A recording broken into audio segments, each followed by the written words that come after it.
Hey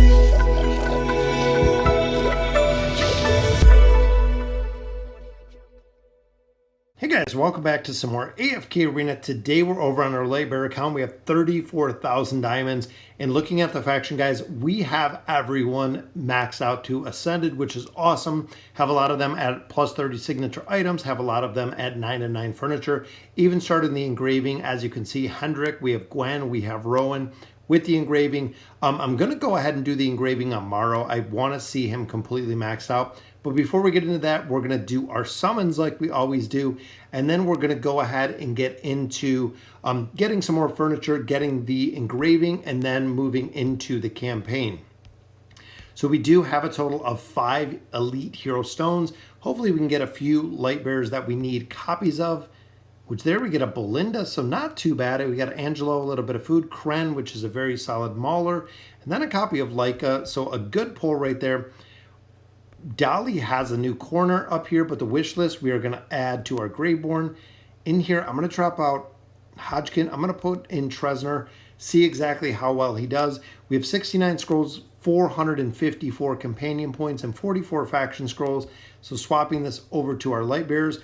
All of the diamonds we are going to continue to use for Lucretia, which there's a second copy of Kren, guys. So we're going to be able to build him out, and a copy of Lorzen as well. So with the companion points, we pull 2 elite heroes. There's a third and a fourth with an unlock of Mishka. Very nice. That's 400 companion points. That's 4 elite heroes. Amazing to see. We still do have 2 pulls here, but we are going to save those. Getting into our regular scrolls, hopefully we can have the same amount of luck that we just seen, guys. And there is a copy of Peggy. Peggy we don't have at 5 stars yet, even though she doesn't really possess very much utility. And another copy. That's a third copy of Kren, guys. That's pretty crazy to see the luck with those elite pulls. I'm hoping that we can pull, again, a copy of Morrow. Would be very cool to see, but that will take Peggy up to 4 stars. We do almost have all of our furniture maxed out as well. So seeing a max out Peggy is pretty funny to see as well. All right, so a couple more rare cards right there. There's our elite pull, which is Peggy, guys. If we could max out Peggy. Nope.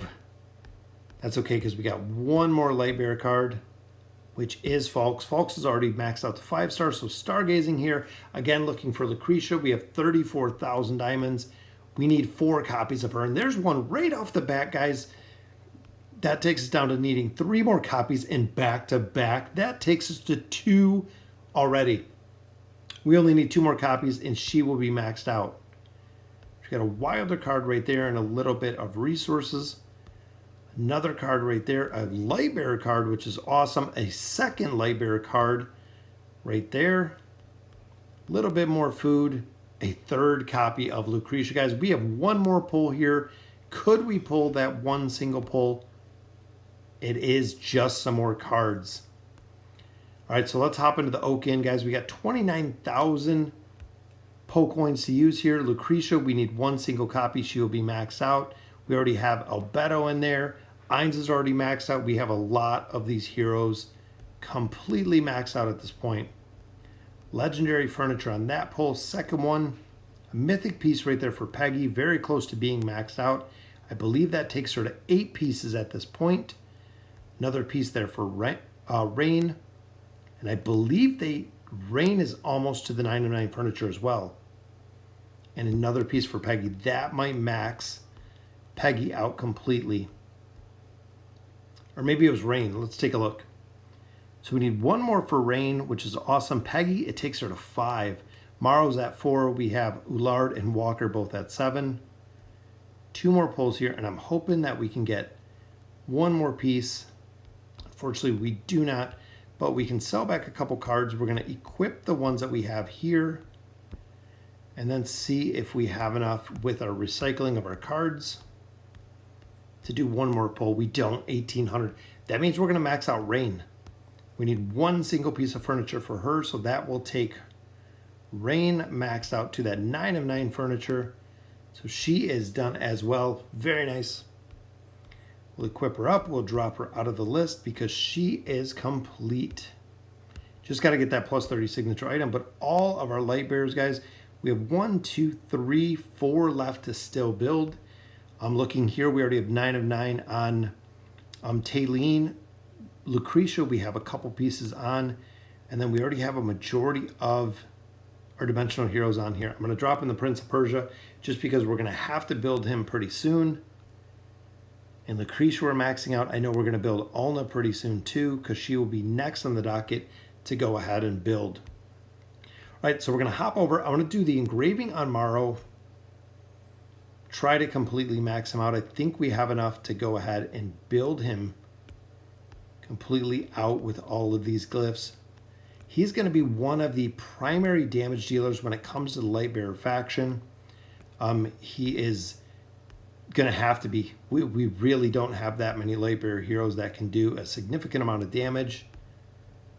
So he is going to have to be the damage mage that we're going to need. Get that magic pierce up there. And build out not only the manipulation aspect of it with demonic murmurs, but just overall doing quite a bit of damage, which magic pierce, we want to get that up. Which that's insight. And we're going to be out crit damage, crit block, dodge, magic resist. There's haste and attack. I believe that will just about do it. Crit damage amplification. All right. It's not too bad overall. We did take him to 41, which is nice. We have his gear maxed out, still getting a little bit more furniture on him, but that 8-second manipulation will be good. So let's go ahead and we'll get into that campaign. All right, guys, so as we get into 35-41, we're going to finish our 20 stages, get into chapter 36. Level deficiency is definitely getting a little more close. And one kind of note I want to look at here is if you look at Eluard and the Hendrik, the combination of those two, he is providing immunity for him as a tank. We know we built him out. We got his plus 60 engraving. He is an absolute monster to kill, but I love the combination between those. It kind of makes an immortal and an immune tank on the front line, which is kind of a gateway when it comes to the Gwen combination, because they cannot get through him. They cannot get to the back line. They cannot get to Gwen and Rose. And if they do, Gwen also has the stunning arrows, and Rose also has the teacups. So there's multiple forms in there that really make up a very strong combination for the Lightbearer heroes, which I like to see. I love when I get to see the synergy of the heroes between here, making sure that they can work and they can work flawlessly. I feel like Gwen does have a little bit of viability if we could get her damage higher. That's really the big thing that we are missing out of this formation and out of the Lightbearers in general. Even at a plus 60 engraving, she doesn't put out just enough raw damage. She cannot burn through level deficiencies fast enough to effectively be really viable in the campaign, which is where we kind of bring in Morrow. Morrow can kind of fill a little bit of the gap that I think she's feeling within the Lightbearers. I know he does have the multiple forms of crowd control, but we've also ran a couple times where we run Rose with Morrow instead of Rose with Gwen, with the combination still running Eluard, still running Hendrik. It seems to work pretty well. Again, looking at level 120 to 150 deficiency, it possibly could work pretty well. Anytime you're getting north of a 150 deficiency, it is very difficult for kind of off-meta comps not to, or off-meta comps really to work. A little bit disappointed that that's kind of how they built the game, but a majority of players, even if you look at the winning battles, the winning formations, even if you look at AFK Arena Helper, most of them are the similar teams. Most of them are the meta teams. It's really the heroes that they built within the formations. There's not really any breakout heroes. You know, we have Kren, we have Raku, we have a majority of the same heroes within the same meta formations that players are using to kind of run all of AFK Arena. So here's just cruising right through these, which we knew we would based on the levels. Still got the Ainz comp, which is awesome. Ainz is just, he really did break AFK Arena when it came out. And here running with Hendrik and Rowan, I like the combination of both of those. Remember, Hendrik, strong shield, especially with that plus 60 plus 60 engraving. Very hard to kill. But then Rowan as well, with the damage mitigation factor that he has, it is very hard to take him down, especially with any burst teams, because he will just offset the damage with energy, which makes it awesome. And then also with having that plus 30 engraving, he does get potions every 4 seconds instead of 5 seconds, which does make a difference in there. Now the third team in here with Morrow, I'm a little kind of hesitant in. I think this is going to be, yep, there was a defeat right there. The team's a little hesitant. It seems like it'll work, but I don't see the viability with level deficiencies at all for that one. I might have to change up some of the Lightbearer teams, really get these teams to work and get the synergy. Hendrik, Eluard, I like that combination again. Rowan in the formation, I think Rowan's going to have to be in one of the further back formations to really be viable. So 35-59. Now we get into our final stage, guys, 35-60. And this will be the final one.